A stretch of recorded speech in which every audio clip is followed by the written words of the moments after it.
Yeah, the fine mood, yeah. Mm-hmm. Okay, should be.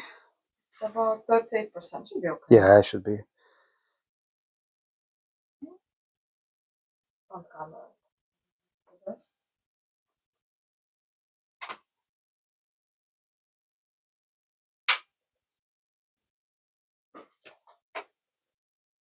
Oh, perfect.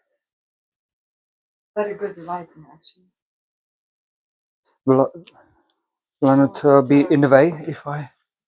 Okay, what we want with this camera, we want all. So yeah, like two of and us. This Just a detail. Yeah.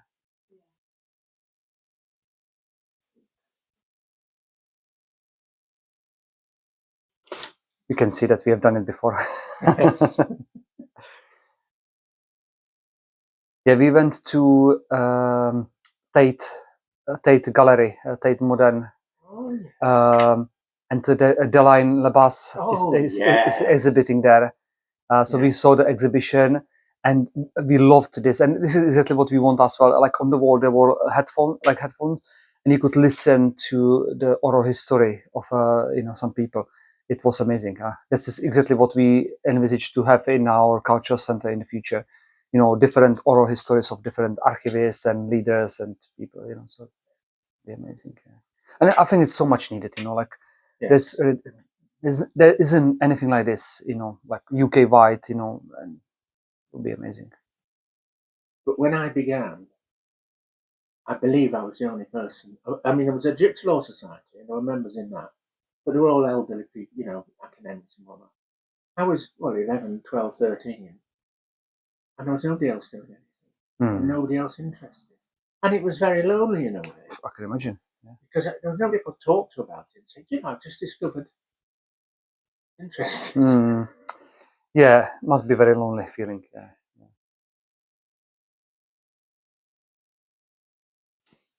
Have you got a list of questions? Yes. 700 questions. 799. 799? It's probably about 10, 15 questions. Oh, that's Yeah, nice. it's just be you. Yeah. I'll try. Yeah. Okay. Yeah. I'm already on. I'm on as well. And the microphone? You have your microphone on Yes, this, yeah? mine is already connected. And you just have one microphone. Like that. Then I give you two microphones. Do I need one? Of course. Would be better, yeah, for the sound quality. Yeah. I have that fine. I'm just gonna.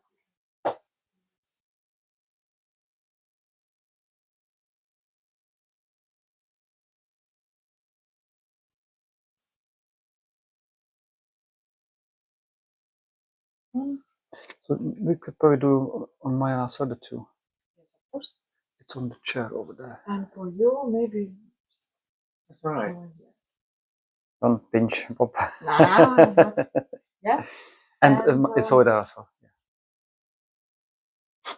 Microphones. I need to not to. It's right now. Another one. Oh, you're gonna be all like a spy.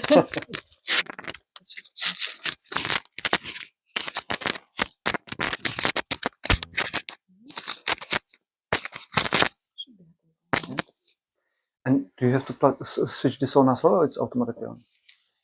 This thing? No, this one. Yeah. Okay, because I didn't touch that thing. Okay. And do I look straight at that? You can look at me and sometimes. But sometimes, right, okay, yeah. That's fine. Yeah.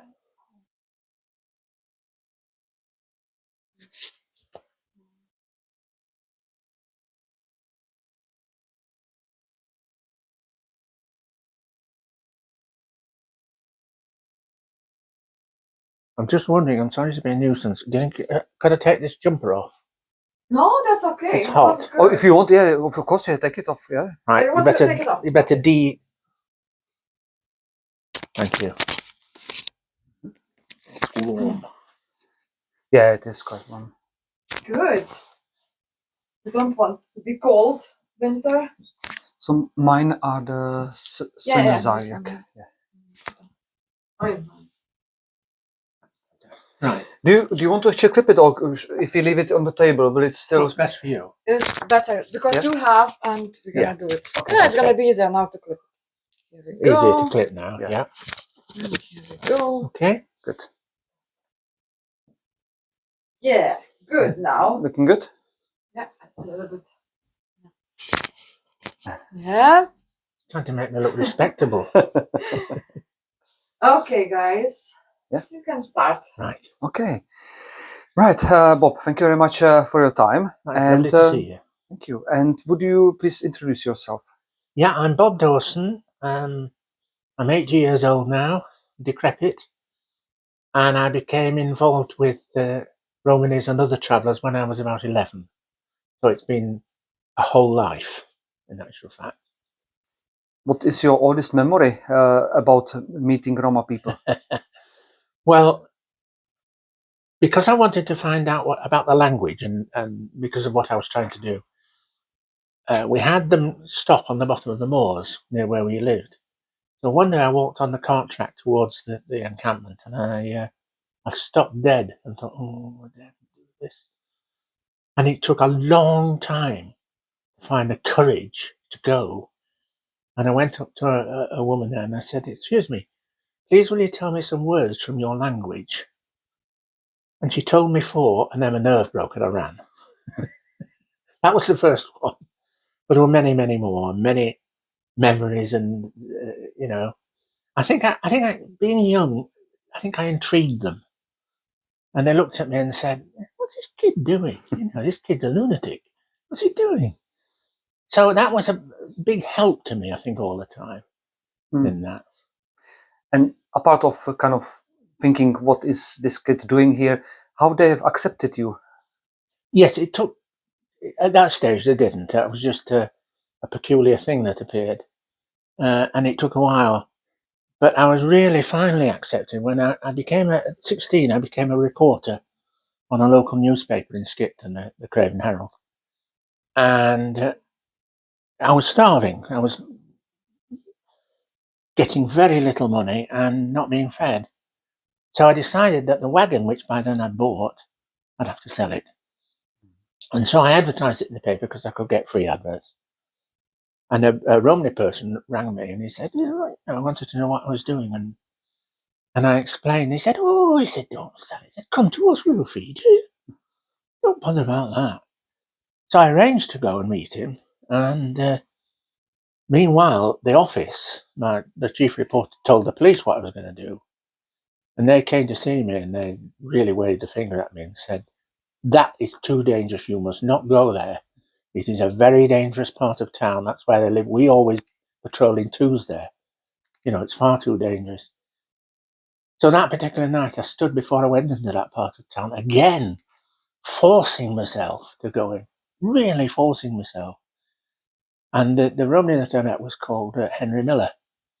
He was one of a very well-known Romney family called the Lancashire Lees. And his mother didn't think anything of me. She really didn't. But he accepted me straight away. And I lived there for a few days and they fed me and whatnot. Then he found me more digs because I don't think his mother wanted me there at all. Quite understandably. I mean, I was a filthy, gorgeous child who didn't understand the basics of the various codes that existed. So she was very pleased, I think, when I moved. But he became a friend, and he became a friend for very many years. Until one day, and I'd met a lot of his family and so on. And this was a peculiar incident. I applied to be the first journalist employed by a police force. And he found me on the main street of a town where I was then. And he said, I know what you've done. He said, you'll never see me again. He saw it as a total betrayal. And I tried to say to him, I'm not going to betray you. Yes, I know all these things. I'm going to support you, not betray you. I'm going to do anything I can. And I didn't see him again, which was very sad. I was very fond of him. I met lots of small Romney people over the years, many very, very dear friends. I've been very lucky. In fact, I would go further and say all my friends are Romanies and or Scottish travellers these days. And I think the world of them all. That's nice. And if you would think of the English, the Romanist style of life, What is it that you find the most interesting, the most exciting, the most, I don't know, something that is different from the rest of the societies? I think the very fact that they managed to survive despite centuries of persecution, and the culture is what's got them through it. Because it wasn't simply a case of they'd go into a wood somewhere, say, and they'd put the bender tents up, pre wagons, and they'd have a fire and they'd cook and they'd poach to get food. And if they were found, just being a gypsy for long enough meant they could either be transported to the Barbados. Well, at one time it was a hanging offence, but after that, you could be transported to Barbados and sold on the slave markets there. Or after that, you could be sent to Australia, transportation to Australia.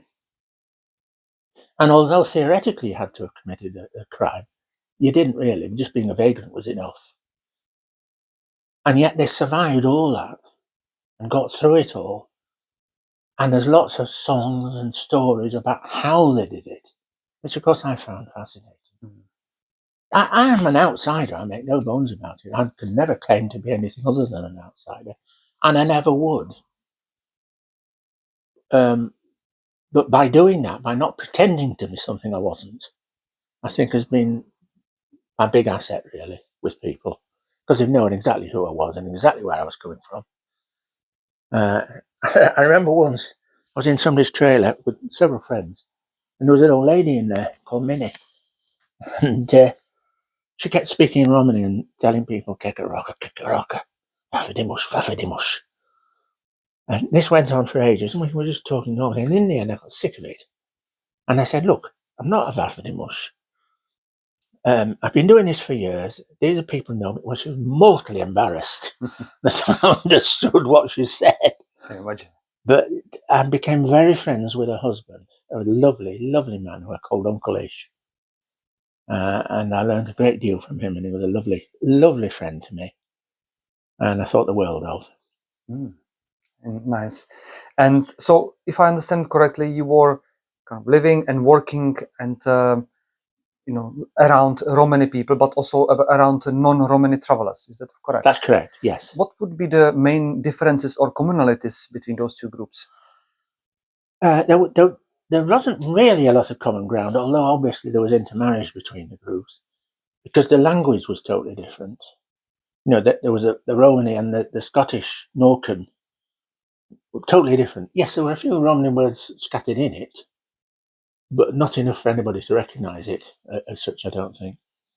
And when they spoke, therefore, it was this peculiar language. I've forgotten your question, I'm sorry. What would be the differences or commonalities? Right. And there were many differences of culture too, really, between them, because the Scottish traveller culture, there were overlaps, but things could happen in Scottish traveller culture which no Romani person would ever have stood, and the other way. I mean, I once went I was talking to some Norcan in a tent. They said, would you like a cup of tea? I said, oh, Lord, yes, please. And they gave me it in a jam jar. Now, that couldn't never have happened with Romani people. It would have been incredibly insulting to do that. It didn't bother me, but I mean, that's just an example. They were very poor. That was the thing. They hadn't got any cups and saucers and all that. These luxuries. They were literally, eating with the fingers, and because that's all they had. So poverty was part of it, but also the Scottish side was heavily influenced by things like, what created the Scottish Norcan was, first of all, intermarriage with Romans, of course, but then also the 1745 uprising in Scotland, where they suffered hugely because a lot of them were part of Bonnie Prince Charlie's army, which was defeated, and so they lost their homes and everything. And then others were victims of the Highland clearances, and so it all came together like a big stew of people. And in the lowlands, it was heavily Romanized, but in the Highlands, it was very much from the original Highland people. Now, that on the Romany side, they tolerated a lot with the Scottish travellers, but you know, it's always a bit of a case of, well, they don't know any better. You've got to. And if you would then also look at the Roma from Central Eastern Europe Yes. and compare them to Romani people in Britain, do you see any differences or commonalities Yeah, there? the thing is, though, I have to say, I really did not know many Roma from Eastern Europe. If I say I knew 8 or 10, that's it. That's a lot. Mm. So it's difficult to compare. But there were some who came over from I forgot where now. It might have been Czechoslovakia. I'm not sure.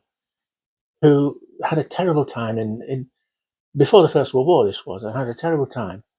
But when they left 3 people behind, and they intermarried with British Romans. So I knew them, that they were very elderly then, and I knew their offspring.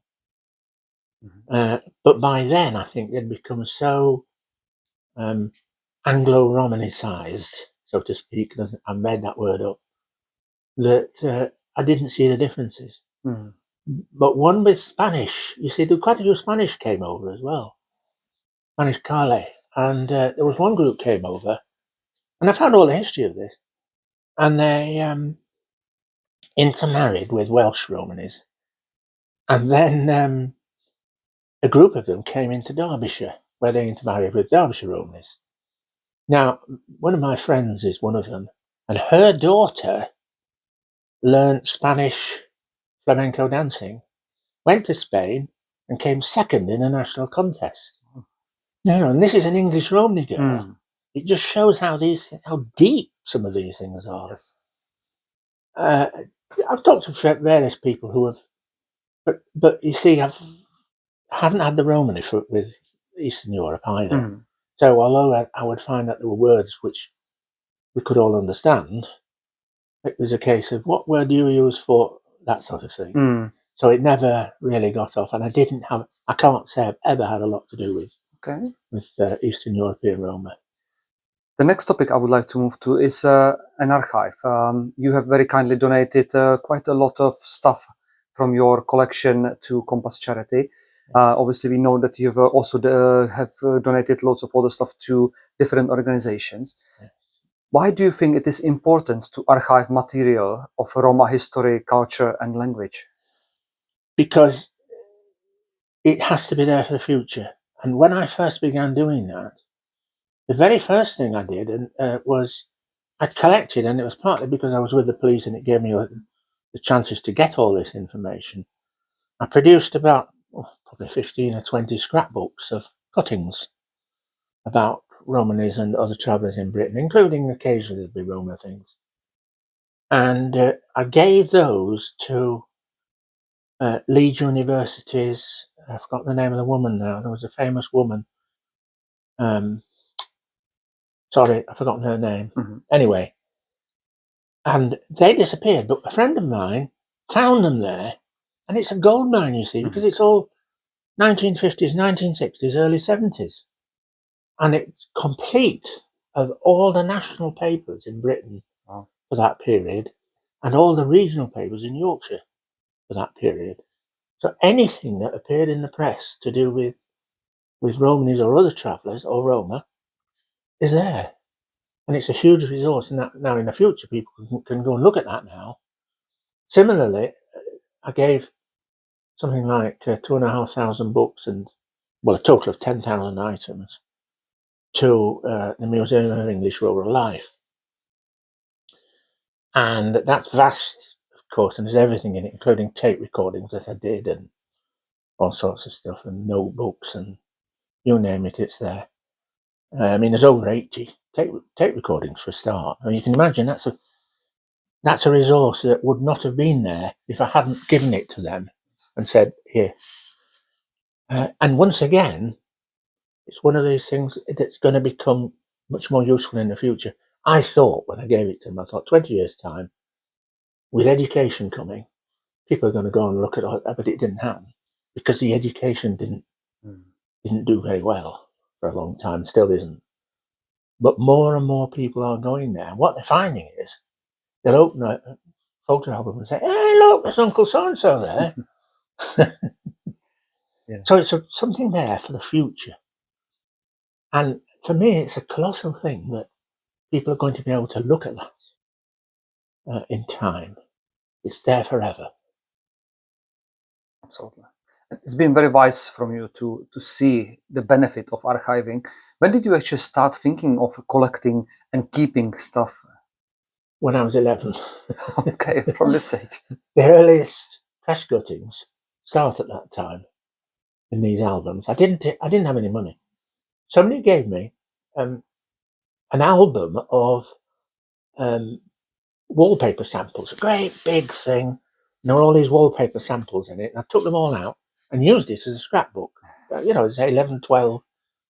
So the cuttings there start in the 1950s. And then, of course, there were the books. Didn't have a camera, so I couldn't. But I had a notebook. And, of course, once I learned shorthand, I could write down folk tales in shorthand. Never had a tape recorder or anything like that. Never had a camera. Or not for many years, anyway. So there's not many resources along those, which is a pity. But the written resources are there.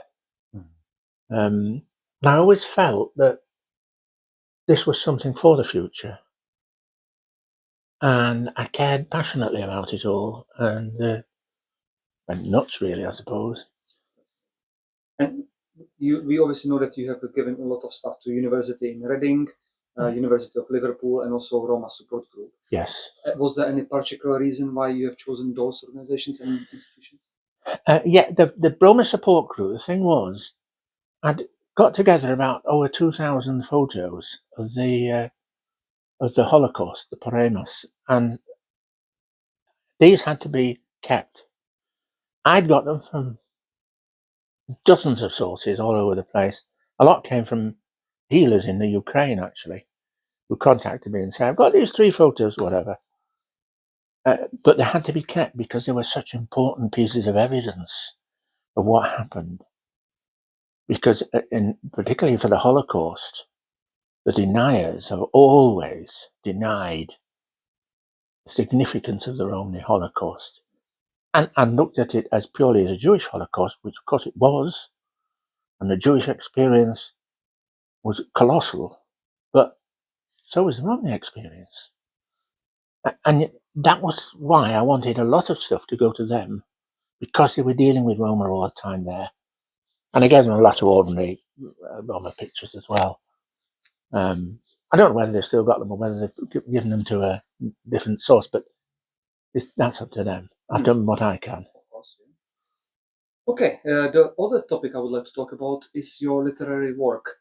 We know that you have written a number of fictitious or non-fictitious literature.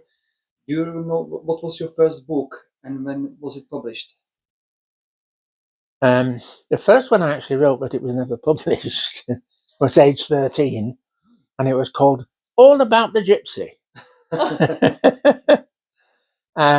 And I didn't mean it was all the information in the world about the gypsy. What I meant was, you're only going to find stuff about gypsies in here. So if you think there's anything else, it's all about the gypsy. But of course, the first thing I ever got published was an article about Romans in the Yorkshire Post, for which I got paid, which was for me a colossal sum then, 8 guineas. I got paid for that article. But then I began to move on eventually when I'd retired. Well, first of all, I was invited to write 2 things for education when I was still I was a head teacher then, and I wrote these 2 things for a company, and they were used a fair bit, I think, in schools. This was educating Gorge kids, you see, non-Romany kids. But then I went on to start to think, look, I've got all this information in here in my head. it needs writing down before it's lost.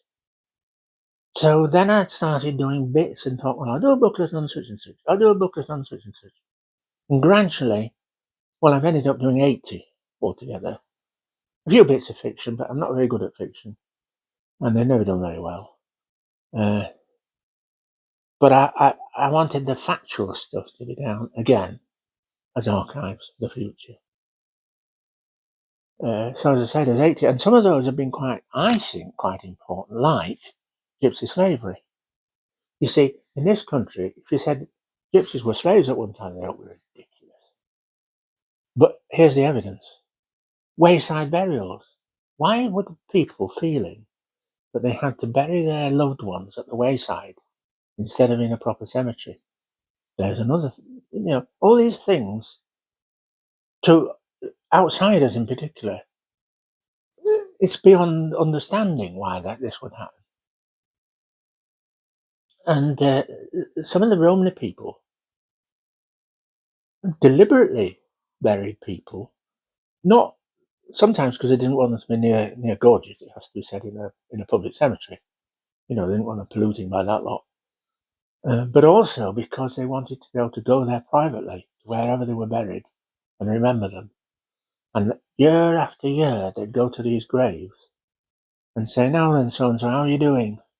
Our so-and-so's getting married next week," and give them all the news, flowers on.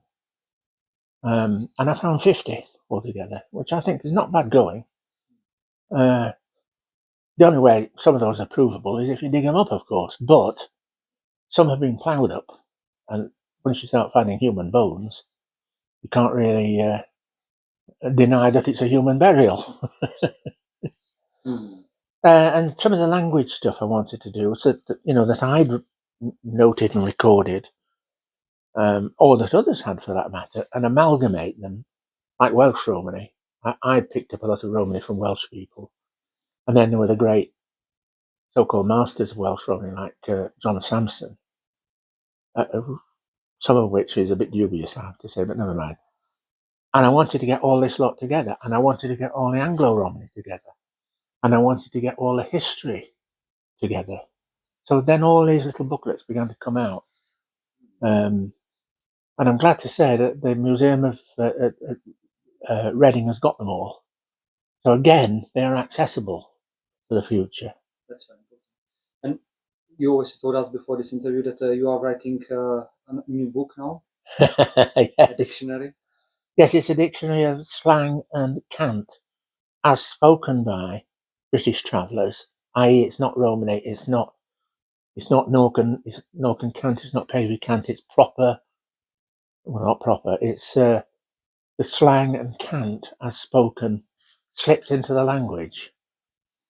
And a lot of Romany people think that these words that they're using are actually Romany. Of course they're not.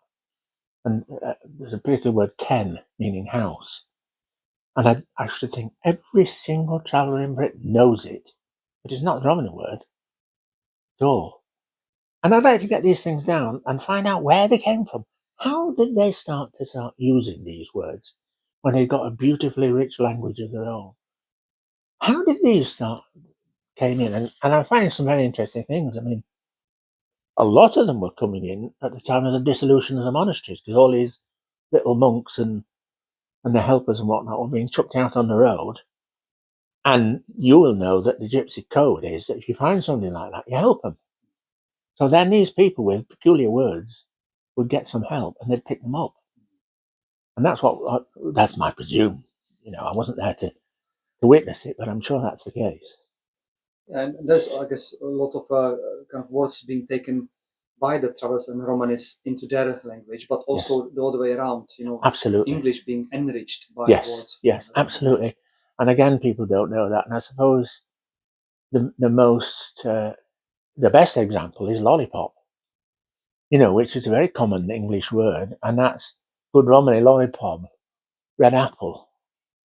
From the fairgrounds, where they would get an apple and they'd dunk it into a red sugary solution, and that was a lollipop. But it's a lot more that have gone in. Also, we know that you are, or you used to be an honorary president of Romani and Traveller Family History Society. Yes, that's correct. Could you tell us a bit more about this, how it started, why you was part of this organization? The society itself began, I can't tell you how many years, about 30, 40 years ago now, and I was one of the very first members.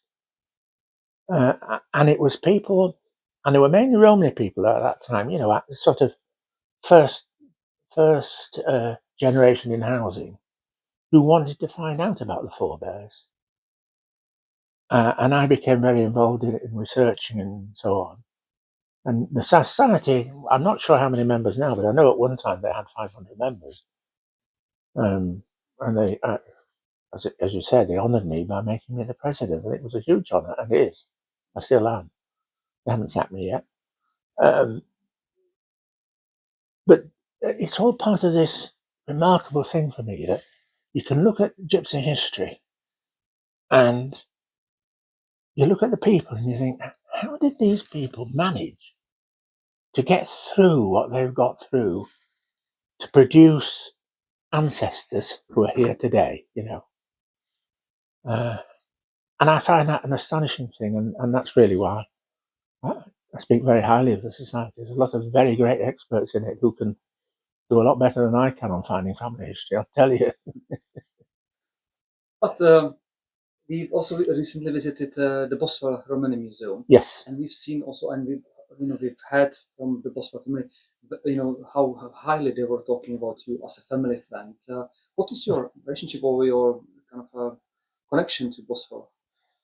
I first met Sylvester Gordon Boswell, who died many years ago at Appleby, many years ago.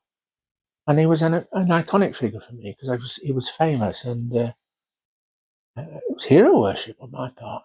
He didn't think anything of me, silly gorgeous kid, get out of the way, kid. But in consequence of that, I then got to know his son, Gordon.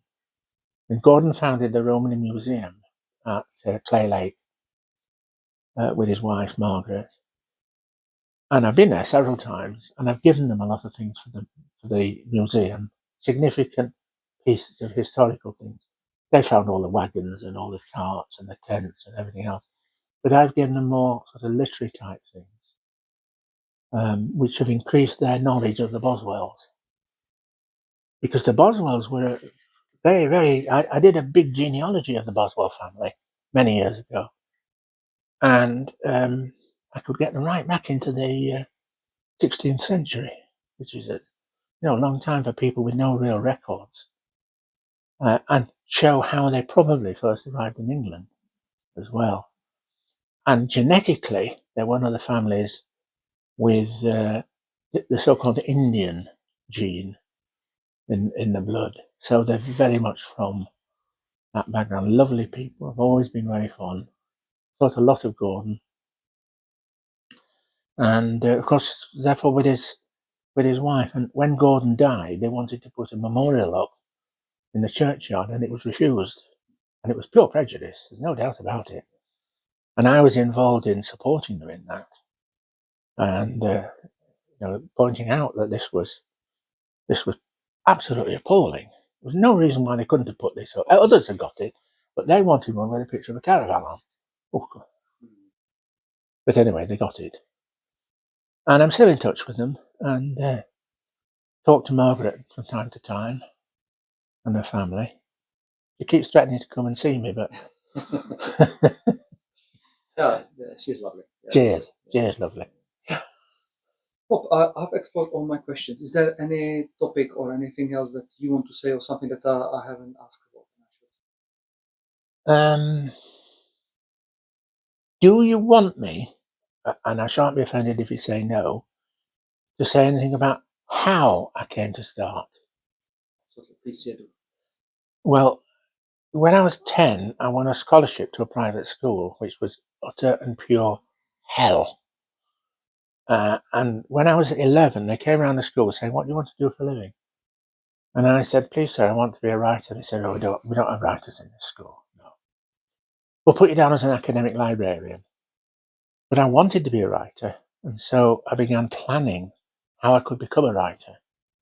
And obviously, the first thing would be a home, and the second thing a typewriter, and the third thing a dog. And so I began saving, I began working. I worked as a gardener, as a farm labourer. I was a relief milker on farms to earn money to buy a caravan because I knew I was never going to be able to afford a house. Well, that's what I thought. Because I knew that, it was a very precarious sort of living. Anyway, I eventually got the caravan and things. But in the meantime, because I was intending to get the caravan, that's when I started thinking, I need to know something about the people I might come across because I don't know anything about them.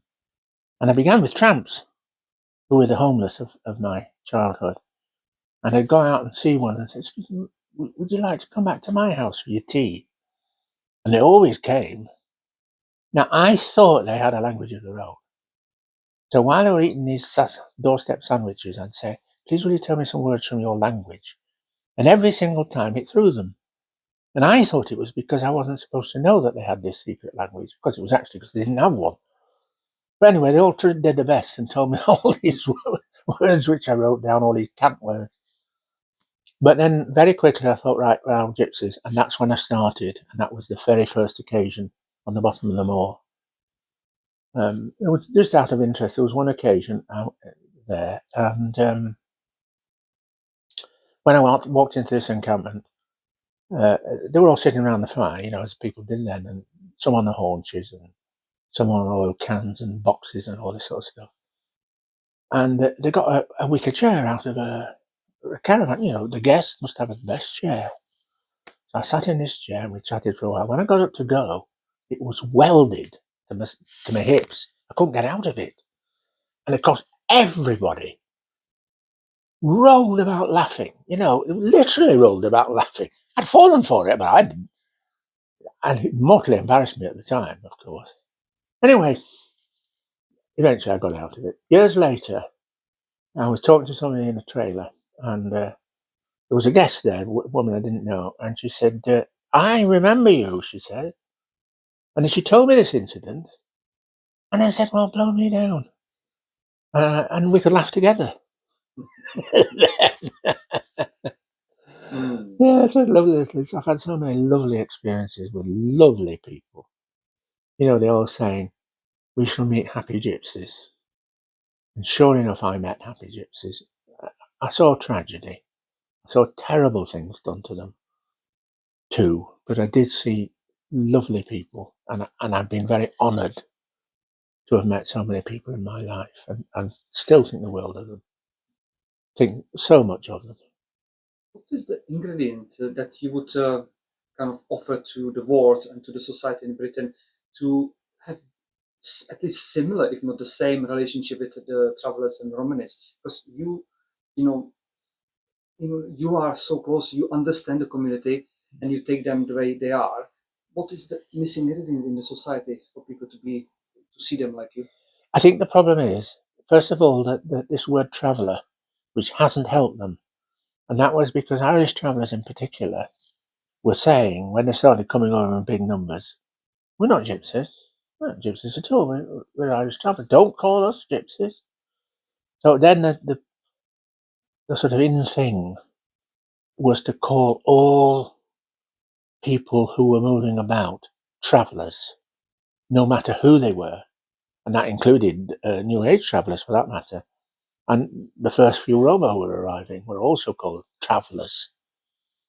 And that meant that as soon as you started getting people like some, and I better not say who would leave a mess, then it bloody travellers, bloody jippos. Well, look at the mess they've left here. Now, I know that I was told so many stories of how Romani people would go to great lengths to make sure everything was clean and tidy when they left. Because in a few weeks they'd be back again. So why would they want to leave it in a mess? But then the way land was enclosed further and big boulders put to stop them pulling on, and they were forced then onto bits of waste land and demolished properties and this sort of thing, it became less important to leave it as you would want it to be found, because you weren't going to go back there anyway. And some of the things that some of the travellers were doing were so antisocial and horrible. And then everybody began thinking, travellers, they're all the same. No matter who they are, they're all the same. Now, people have got to start looking at these groups and saying, hang on, we've got this all wrong. Look at the folklore for a start. There's nothing else. Look at the folklore. It's the richest folklore. The folk tales are incredible. And people think, well, I don't need folk tales. I've got Grimm. Well, Grimm got them from gypsies for a start. Well, many of them. There's so much there that's richness. The whole thing is an incredibly rich setting that if only people would start to look at the positive side, put aside these prejudices, which normally are just not true. I mean, you can go into a Roman site somewhere now where they own the land. If you found a piece of paper the size of a human nail, you'd be doing well. They're meticulously clean, tidy, nice people, but they don't look at that. And I've had some terrible fights with councillors over this. In the end, I invited two to go to a site with me. They wouldn't go. There's no not going there. Probably get mugged. But yeah, actually, I wondered also how starting from your family, your friends, but the society, how they have seen you being a friend of travelers, Romanis. I think, frankly, the family thought I was nuts. And I had very few friends who were not in the community, so I didn't have friends who would look at askance at me. And I was very fortunate to meet my wife, who understood and accepted and was tolerant and prepared to meet people. So I was very lucky in that way. But you see, it was so unusual. I didn't talk about it to people because they straight away think, what have we got here? Total lunatic. And yet I was getting an education that I wasn't getting at school, for instance, from them, because I was learning so much that I had no means of knowing about. Yeah. And to end this on a very cheery and positive note, what is there like a story or a memory that you have got, something that when you remember always makes you giggle, or something that Well, there's one. I was in a trailer with some people, and I mean, I'm sure you will know that people are very reluctant to identify who they are. And this besuited individual arrived and knocked on the door, very smart looking. I'm looking for Mr. So-and-so, Mr. Timby Vary. I've made that name up. And everybody said, who? Oh, no, never heard of him. No, sorry, no. I was sitting next to him all this time and thinking, I hope he doesn't say to me, do you know him? How am I going to get out of that if he says, do you happen to know him? And everybody was saying, no, no. Now, there was a bloke with that name down in Cornwall. I'm sure there was somebody that way. Could it be him? Oh, no, I doubt it was him. And this guy eventually gave up and went away. It turned out that he'd been left some money. So this guy had gone away, and then I had to help him and go and say, I'm sorry, we misunderstood. Yeah, but this goes back to what you said at the beginning. This was a survival mechanism. Yes, it was. Yes, it was. And it was a very important thing, that. And you denied who you were. And if you went on a site when people didn't know me, the kids would come out and say, who are you? What do you want, mister? Who are you looking for? I'd say so-and-so. No, nobody here. No. Well, I happen to know he lives there. No, that's not him. That's how it was. Yeah, it was. And that, as you say, it was a survival mechanism. And it was vital. And people had to deny who they were.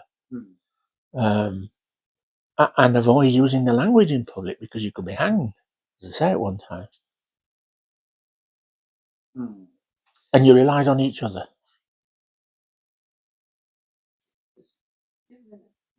Okay. I will close this then.